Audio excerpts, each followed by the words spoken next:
Skvelé verejné stretnutie v Kiskun-Halase v rybárskom centre EZU 100. Tu je prvý deň. Poďme na to. Prajem všetkým pekné dobré ráno.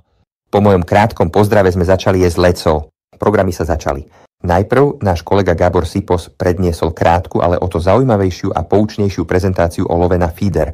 Po ňom nasledovali prezentácie našich tímových kolegov Tibora Cuváriho a Denesa Fiasa, ktorí sa s účastníkmi podelili o svoje veľmi zaujímavé tipy týkajúce sa miešania metód peliet.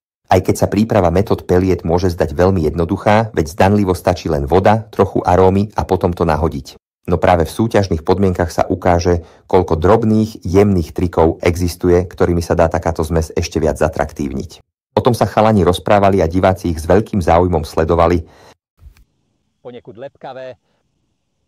S odbornou verejnosťou sa rozvinuli vážne odborné diskusie napríklad o výžive kaprov. Kapry sa krmia po celý rok. To je 100%. Dobre, veríme tomu, ale potom si to ukážeme nielen teoreticky, ale aj v praxi. Ani moji kolegovia nepotrebovali viac. Okamžite všetci s hostiami chytili prvú rybu metódou, ktorá im bola pridelená.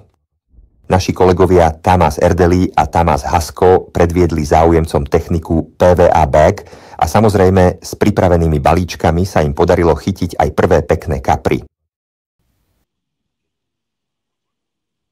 Rodina, ktorá stojí vedľa mňa, prišla zo Šékelyudvarheliu v Sedmohradsku. Ako ďaleko ste cestovali, aby ste sa sem dostali? No, okolo 540 kilometrov. Poď bližšie? On je tu. V Rumunsku hovoria rybolov, ale čo viete, v Maďarsku hovoríme rybolov. Rybári, pamätajte, používajú siete, zatiaľ čo rybári používajú rybárske prúty.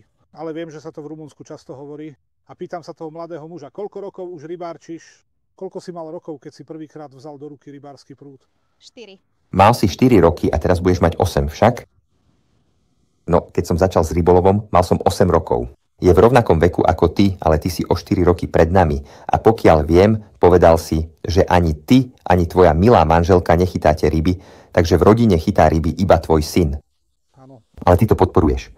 Podporovať. Áno, snažíme sa to podporovať. Mimochodom, to je dobrý postoj. A prečo vidíš v rybolove fantáziu?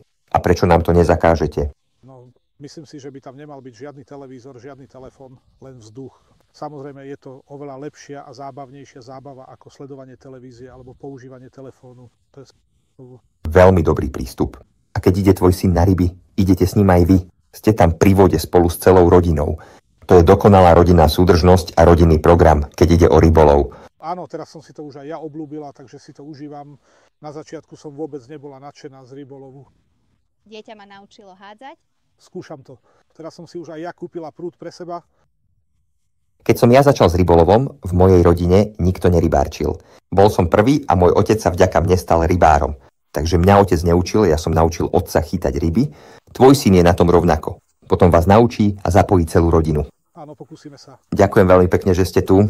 Prajeme dobrý lov. Ďakujeme pekne inštitútu.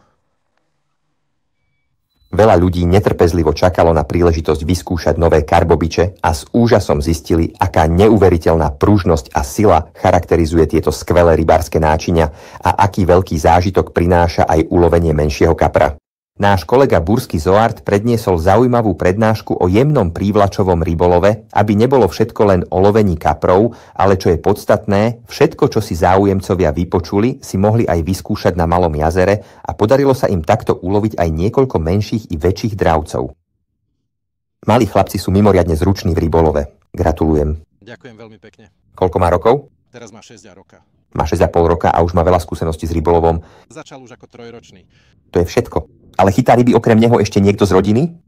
Ja som fanatik, áno. Nehovorím, že som najprofesionálnejší, ale rybolov mám naozaj rád.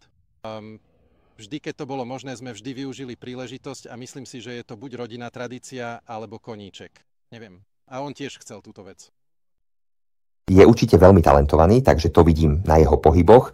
Vidím, ako to robí, ako unavuje ryby. Toto nie je jeho prvá ryba. Nie. A je vaša obľúbená metóda lovu na prúte, alebo s čím váš syn najradšej chytá ryby? Teraz to má a chce s tým chytať ryby. Doteraz skúšal feeder, začal s prívlačou, lebo to je pre neho dosť aktívne, však klasika. Áno, klasický rybolov to až tak veľmi nie. Takže tento feederový rybolov mu až tak nesedel, nebol dosť aktívny.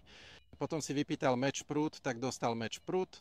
Zistil, že lov na plavák sa mu veľmi páči a toto leto na Balatóne začal so 4-metrovým bičom chytať beličky a rozhodol sa, že teda Tu je ďalšia ryba, pozri sa. skúsil by s týmto bičom chytať aj väčšie ryby. A teraz momentálne sme práve tu. Je veľmi šikovný, inak sa mu háčik uvoľní predtým a som veľmi rád, že ho aj vy podporujete a pomáhate mu pri rybolove. Samozrejme, aj ja zvyknem pomáhať. Dodika mi často podá svoju udicu a pýta sa: mami, keby sme ti kúpili ružovú udicu, nechytala by si tiež? Takže s nimi pravidelne chodievam. Odkiaľ ste prišli? No to je teraz trochu zložitejšia otázka. Toto leto sme sa práve presťahovali domov z Belgicka. Áno. Áno. A rybáčite aj v Belgicku? Mali ste nejaké príležitosti? Áno, bývali sme nedaleko odtiaľto, blízko Bruselu.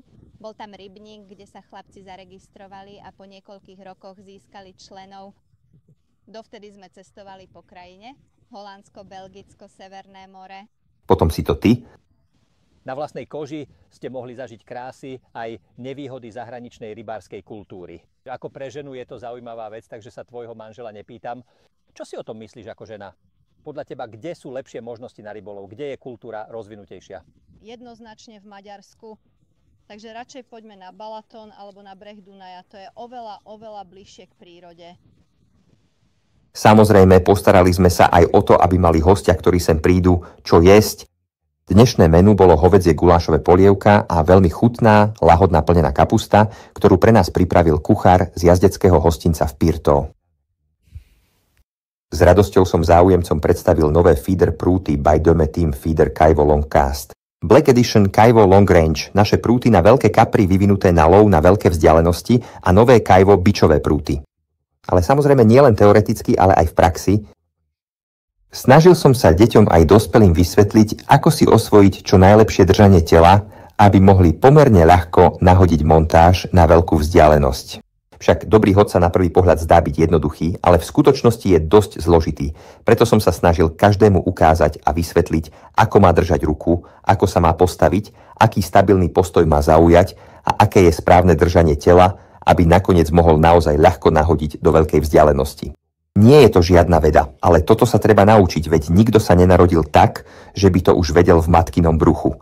Kto tu dnes bol, kto bol s nami, ten sa určite dobre zabavil. Páčilo sa ti to? Chcel by si sa na tom zúčastniť? Ešte nie je neskoro? Príď zajtra. Strávme spolu fantastický deň v Kiskunhalasi, v rybárskom centre pri EZU 100. Tešíme sa aj na teba.